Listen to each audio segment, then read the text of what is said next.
मला काही जास्त वांग्याची भाजी आवडत नाही, पण हे झटपट होणारं वांग्याचं भरीत मात्र खूप आवडतं.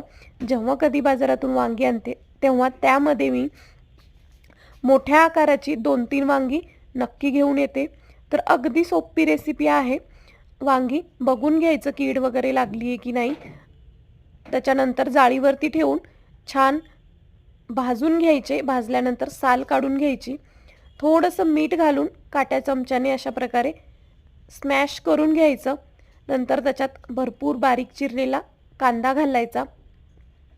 काळं तिखट घातले किंवा मग लाल तिखटसुद्धा घालू शकता.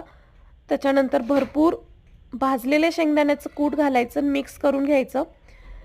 जिऱ्या मोहऱ्याची फोडणी केली कढीपत्ता टाकून आणि ही फोडणी या भरितावर घातली. पुन्हा छान मिक्स करून घेतलं. बघा, अगदी 5 मिनिटात होणारी रेसिपी आहे आणि टेस्टी तर खूप लागते.